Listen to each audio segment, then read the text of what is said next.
Okay. Yeah. Now, don't forget to show the books to the camera. So, Lisa, tell me about the book, first of all. It's for people that are feeling like they're meant for more in life. You know, that little whisper from the heart that says, come on, you're here for more than this, or you're tolerating, or you've got that dream or that goal that you want to go for.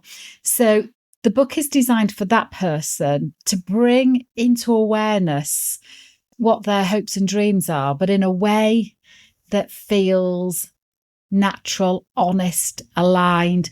And the book was designed from 14 guiding principles that I learnt from the fire. When I see people walking over fire, and then what the fire teaches, and then what they take out into their lives that can be duplicated. It's a model, and it can be duplicated over and over again, providing they're conscious about it.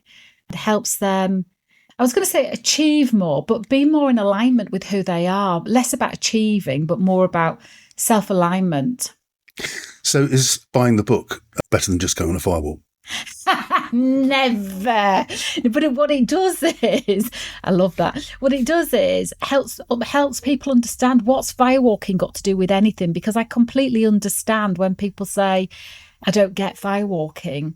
But when you experience it, it gives you an embodied experience that changes you on a cellular memory, that reminds you of who you are. And this book is a whisper of remembering of who you are. So I take real life experiences and how it relates to the fire. The fire is a small part of it, even though it's the inspiration. Well, when I did the firework with you, it was just the kind of the final part. It kind of built up to that, and there was lots of things that happened before that, and many of which I got stuff from, and I didn't believe that I would actually ever do the firewalk. I thought there'd be a way to get out of this, but actually when you came to it, to walk across that was it's just kind of natural, part strangely of the day. natural, Bizarre. So many people say that, and it's because I always make sure people have choice, which is true to life as well.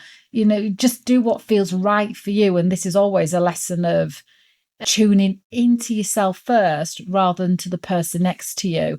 And then when you tune into yourself, you know what your truth is. But also, it's funny how the body has this innate intuition itself. And so many people say, I just found myself moving towards the beginning of the firewalk path and going over it.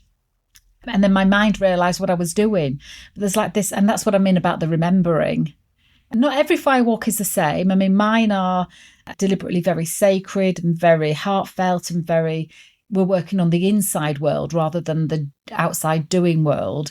And the evening does accumulate to the firewalk, but it's not all about spending the night walking over the fire. It's like a mirror. It reflects, it invites, it asks of us what we're ready for. Why do you think it's important for people to go through that experience, that firewalk experience, or to buy the book in that way? Because lots of people survive life without exploring their inner self. Yeah. I like the way that you say the survive life. I mean, actually, none of us survive it. But you're right. Sometimes we're happy enough with just surviving. But what the firewalk does, it livens something up within us, I think, and feel, and the people that come back over and over again feel it reignites who we are. Because there is no end of conversation we can have about ourselves and with either therapists, mentors, coaches, friends. But talking only gets you so far. It keeps you in the mind, and what the fire does is keeps you in your spirit. Do you see people transformed by it? Oh yeah. I mean, it can often be very little things as well. Like one lady emailed me the next day to say, I had a conversation with my boss today that I'd been putting off, and it just felt so natural to do. There was no fuss about it. And it's those little things that when you accumulate them, actually are quite transformational for life, right up to somebody wanting to get married, in a relationship, wasn't sure if it was a committed one on the other person's part. And then she put loads of intention into the fire, and that night he said, I love you. And to the other extreme, where someone's made the decision to leave their partner because it had been not right for them for a very long time. They knew it. They just hadn't moved it along. And then they found themselves having that conversation in a really natural way that they'd been putting off. So less about, I made a decision at the Firewalk to leave my husband. It was more that this tolerating that had been going on had just been shifted out of the way into being in alignment with what their truth is. You talked about choice before, and lots of us make choices not necessarily for ourselves, but because of people around us that we love. Mm. Is there a danger of becoming too selfish by going through all this?